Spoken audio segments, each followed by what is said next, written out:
Good morning, student. This is our second chapter of history, class 8th, and the chapter name is From Trade to Territory. The company establishes power. In this chapter, we will read how East India Company came to India for doing trade, but slowly they establishes their power in India. So, let we start our chapter. Aurangzeb was the last of the powerful Mughal rulers. Aurangzeb जो था वो क्या था? Last powerful Mughal ruler था. He establish control over a very large part of the territory that is now known as India. इन्होंने India के एक बहुत बड़े पार्ट के ऊपर अपना कंट्रोल जो था उसको इस्टेब्लिश किया हुआ था. After his death in 1707 and when he died in 1707. Many Mughal governors, Subedars and big jamidars began asserting their authority and establishing regional kingdoms. और जैसे ही औरंगजेब की डेथ हुई तो जितने भी जमींदार थे, जो गवर्नर्स थे, गवर्नर्स को सूबेदार के नाम से भी जाना जाता था, इन्होंने क्या किया? धीरे धीरे अपनी पावर को इंक्रीज़ करना शुरू कर दिया और रीजनल किंगडम मतलब एक पर्टिकुलर एरिया को अपने किंगडम के अंदर चेंज करने लगे. As powerful regional kingdoms emerged in various parts of India, Delhi could not no longer function as an effective center. Before this क्या था? Delhi was the main effective center. But after that, when regional kingdoms emerged in the various parts of India, तो जो दिल्ली थी वो अब उतना effective center नहीं रही थी. By the second half of the 18th century, however, a new power was emerging on the political horizon, that is British. और 18th century के अंदर क्या हुआ कि अब एक नया political horizon जो था वो emerge हो रहा था, और वो कौन था? That was British. Did you know that British originally came as a small trading company? सभी को पता है कि जो ब्रिटिश जो थे वो इंडिया में क्यों आए थे? They came here for trade. And were reluctant to acquire territories. But वो यहाँ पर अपनी टेरिटरीज को एक्वायर करने के लिए नहीं आए थे. How then did they come to be the masters of a vast empire? तो फिर वो इतने बड़े एम्पायर के मास्टर्स किस तरह से बन गए? In this chapter you will see how this came about. और इस चैप्टर में हम इन्हीं चीज़ों के बारे में रीड करें. Now see this figure. This map is route to India in the 18th century. 18th century में इन रूट्स के द्वारा ईस्ट इंडिया कंपनी जो थी या बाकी जो भी कंपनीज जो थी जो इंडिया के अंदर आई थी वो इन्हीं रूट्स को फॉलो करते हुए इंडिया के अंदर उन्होंने एंटर किया था. Okay, next is East India Company comes east. In 1600 the East India Company acquired a charter from the ruler of England Queen Elizabeth one. इन 1600 में क्या हुआ? ईस्ट इंडिया कंपनी जो थी उसको इंग्लैंड की जो रूलर थी क्वीन एलिजाबेथ वन, उसकी तरफ से एक चार्टर दिया गया, रिटर्न के अंदर कुछ दिया गया उनको. Granting it the sole right to trade with the East. और इसके अंदर क्या था? उनको राइट दिया गया था कि वो ईस्ट में जाकर कि वहाँ पर ट्रेड कर सकती है. This mean that no other trading group in England could compete with the East India Company. और इस चार्टर से उनको क्या फ़ायदा हुआ? इसका मीनिंग क्या था कि कोई भी दूसरा ट्रेडिंग ग्रुप जो था वो ईस्ट इंडिया कंपनी को कॉम्पिटिशन नहीं दे सकता था. With this charter the company could venture across the ocean. इस चार्टर के द्वारा जो कंपनी जो थी वो ओशियन को अक्रॉस करके लुकिंग फॉर न्यू लैंड्स, वो नई लैंड्स के ऊपर आ सकती थी. Which it could buy goods at a cheap price. और वहाँ पर वो सस्ते दामों पर गुड्स जो थी वो बाय कर सकते थे. And carry them back to Europe to sell at higher prices. और उनको वापस यूरोप लाकर यूरोपियन मार्केट के अंदर they can sell at higher prices. The company did not have to fear competition from other English trading companies. और इस charter से क्या हुआ कि उनको डर नहीं था कि कोई भी दूसरी कंपनीज जो हैं वो उनको कंपटीशन प्रोवाइड करेंगी. Mercantile trading companies in those days made profit primarily by excluding competition so that they could buy cheap and sell dear. Mercantile trading companies in those days made profit primarily by excluding competition so that they could buy cheap and sell dear. So mercantile, here is the word mercantile. Mercantile meaning that a business enterprises that makes profit primarily through trade, buying goods cheap and selling them at higher prices। तो mercantile trading में क्या होता है कि जब सस्ते दामों पर जो गुड्स हैं उनको बाय किया जाता है और हायर प्राइसेस पे उनको दूसरी मार्केट्स के अंदर सेल कर दिया जाता है। तो this type of trade is known as mercantile. और ईस्ट इंडिया कंपनी जो थी वो इसी तरह का ही ट्रेड जो है वो इंडिया के अंदर करना चाहती थी।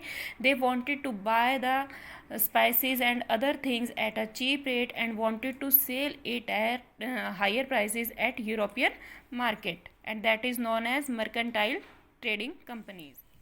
The Royal Charter, however, could not prevent other European powers from entering the eastern market.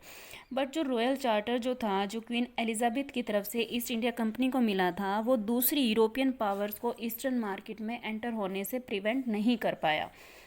By the time the first English ships sailed down the west coast of Africa, round the Cape of Good Hope, and crossed the Indian Ocean, the Portuguese had already established their presence in the western coast of India and had their base in Goa.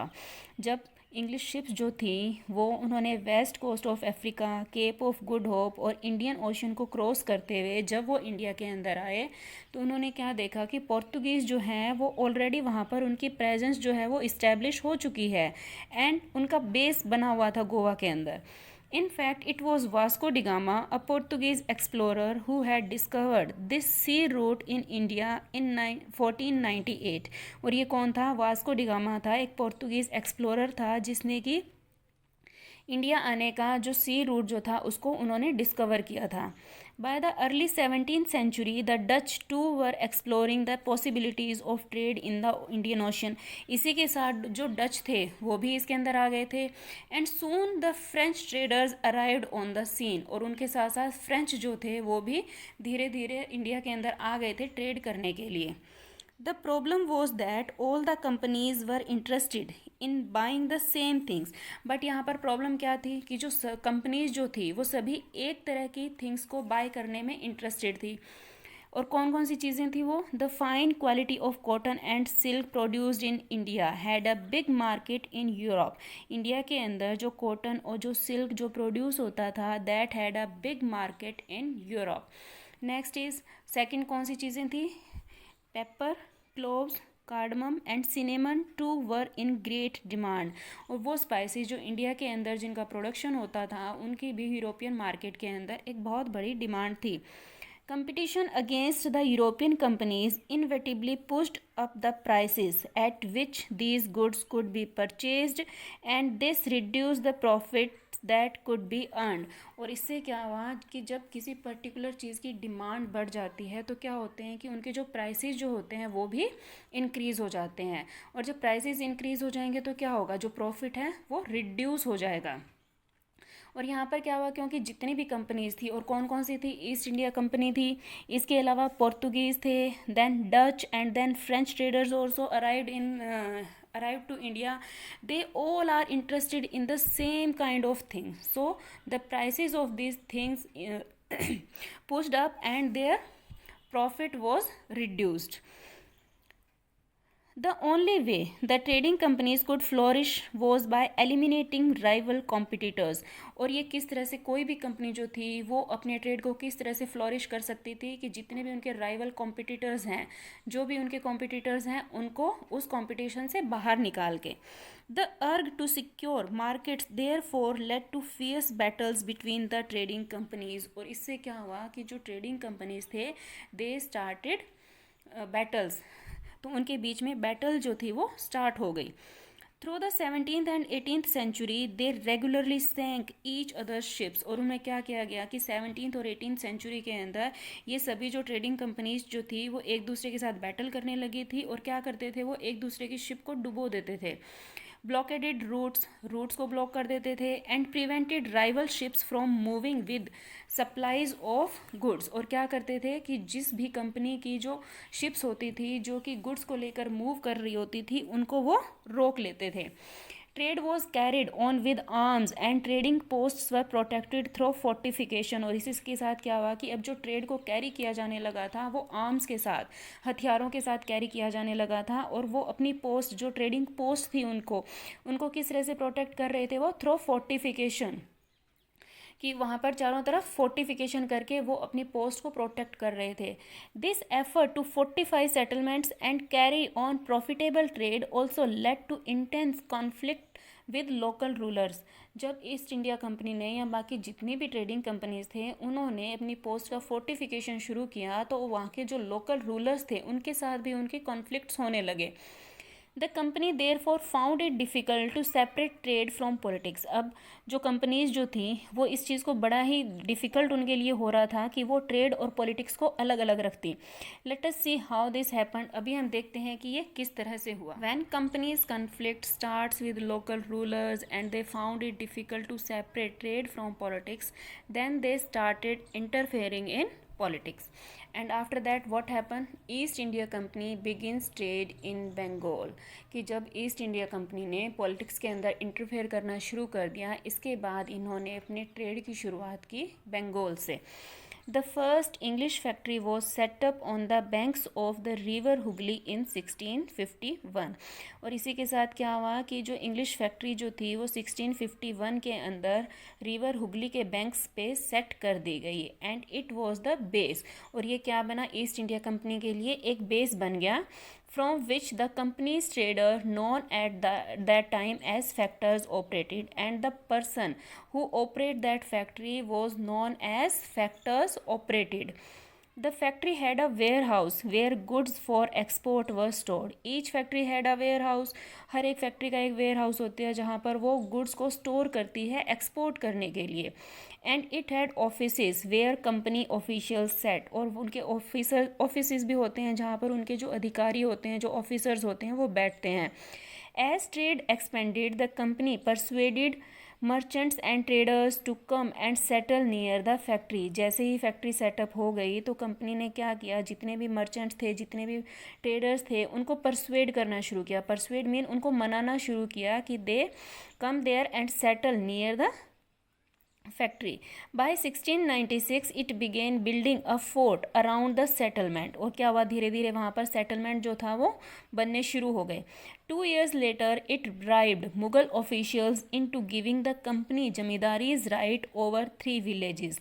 और इसके बाद क्या हुआ कि 2 years के बाद इन्होंने मुगल के जो ऑफिशियल्स थे उनको इन्होंने रिश्वत दी, और क्या किया कि जो 3 villages थे, 3 villages के ऊपर इन्होंने कंपनी के जमींदारी राइट्स जो थे वो इन्होंने ले लिए।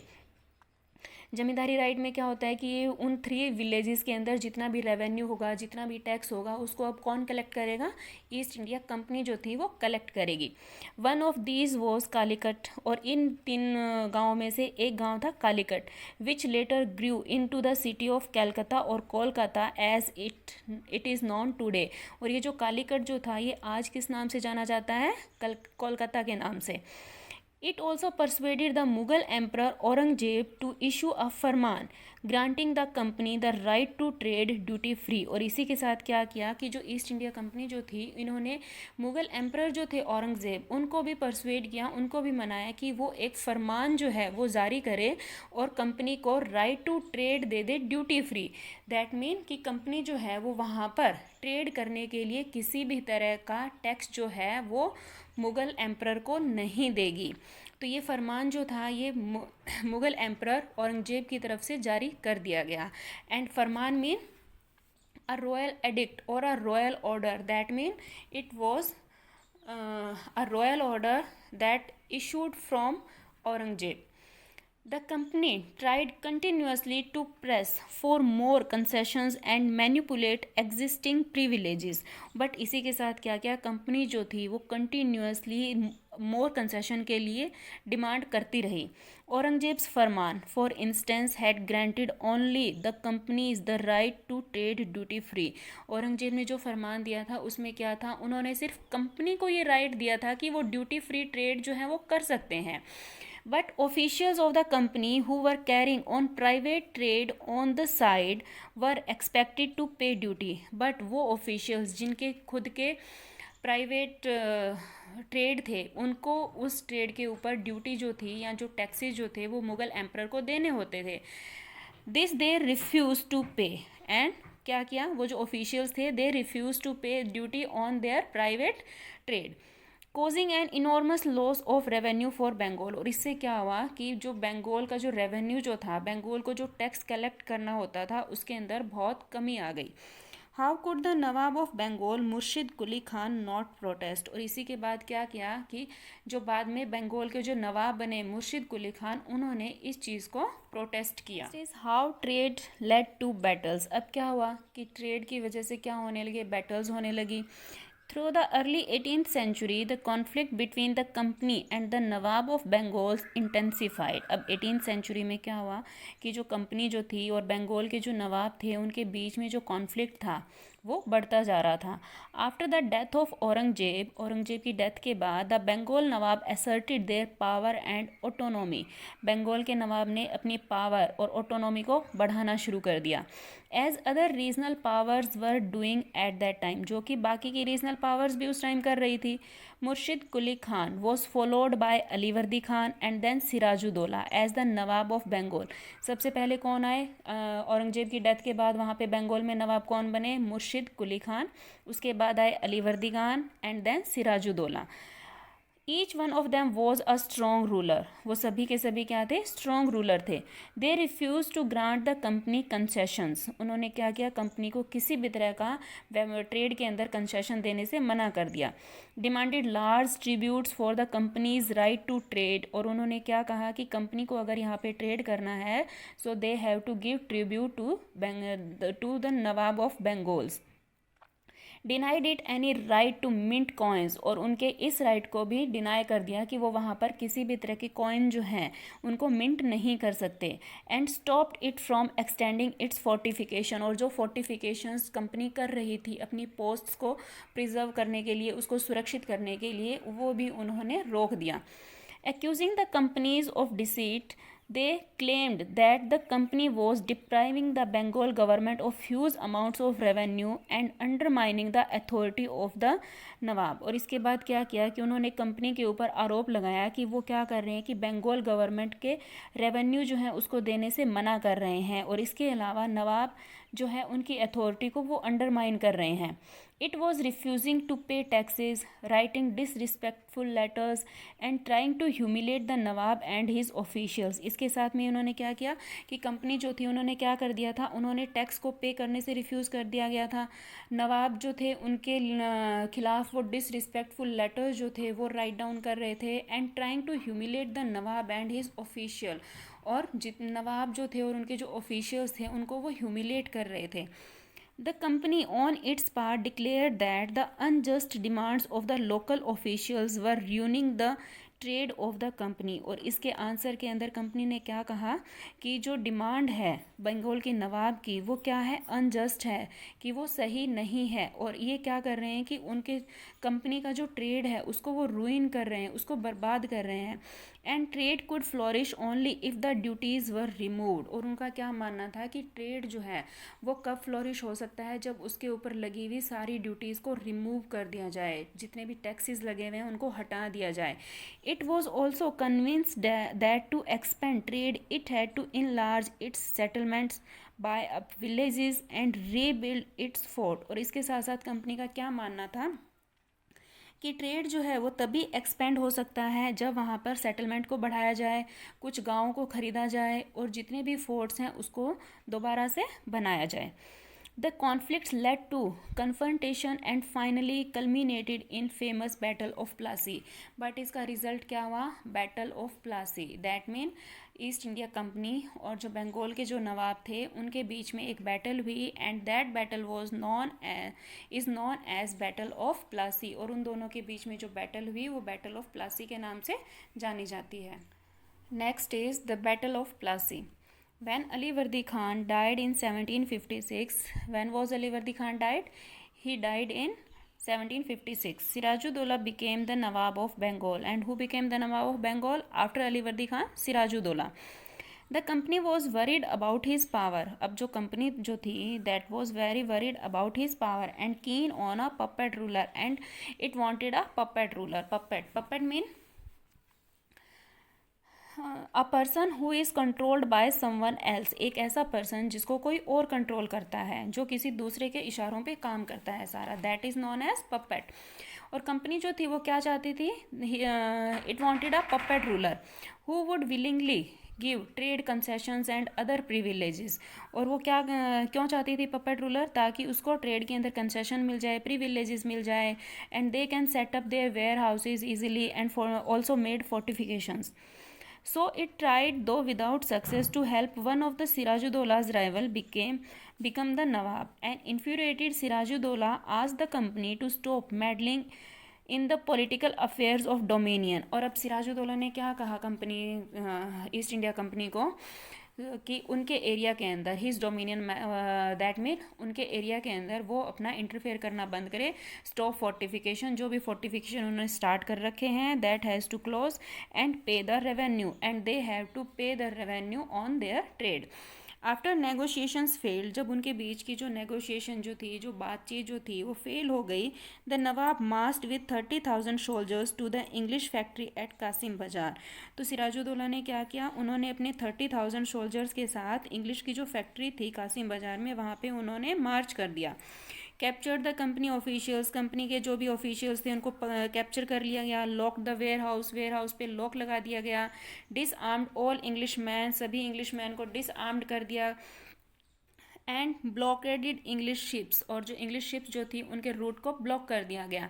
Then he march to Calcutta to establish control over the company's fort there. और उसके बाद उन्होंने क्या किया, कलकत्ता की तरफ मार्च किया, ताकि वो कंपनी के फोर्ट को वहाँ पर कैप्चर कर सकें, उसको कंट्रोल कर सकें. On hearing the news of the fall of Calcutta, company officials in Madras sent forces under the command of Robert Clive, reinforced by naval fleets. और जब ये न्यूज़ कलकत्ता में सुनी गई, जब ये न्यूज़ सुनी गई, तो रॉबर्ट क्लाइव की कमांड के अंदर मद्रास में एक आर्मी जो थी उसको भेजा गया.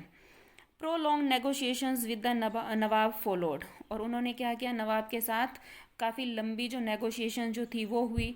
Finally in 1757 Robert Clive led the company's army against Sirajuddaulah at Plassey. और फाइनली क्या हुआ, 1757 के अंदर रॉबर्ट क्लाइव जो थे उन्होंने कंपनी आर्मी जो थी उसको, कंपनी आर्मी जो थी वो ले गए उस सिराजुद्दौला के खिलाफ प्लासी में. One of the main reason for the defeat of the Nawab was that the forces led by Mir Jafar. On hearing the news of the fall of Calcutta, company officials in Madras sent forces under the command of Robert Clive, reinforced by naval fleets. और जब ये news सुनी गई तो Robert Clive की command में force जो थी वो सिराजुद्दौला के अगेंस्ट में सेंड कर दी गई. Prolong negotiations with the nawab followed. और दोनों के बीच में लंबी नेगोशिएशंस हुई. Finally in 1757 Robert Clive led the company's army against Sirajuddaulah at Plassey.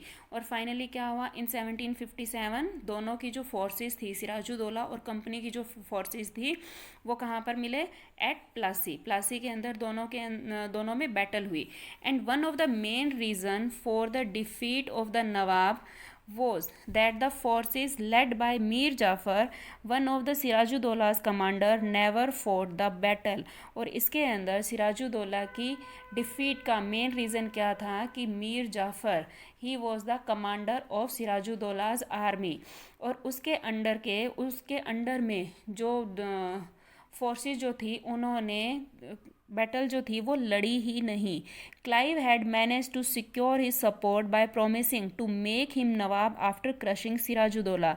और मीर जाफ़र के कमांड के अंदर जो आर्मी जो थी उन्होंने ये बैटल क्यों नहीं लड़ी, बिकॉज क्लाइव जो था उन्होंने मीर जाफ़र से प्रॉमिस किया था कि सिराजुद्दौला को क्रश करने के बाद, सिराजुद्दौला को हराने के बाद वो मीर जाफ़र को बंगाल का नवाब बना देंगे.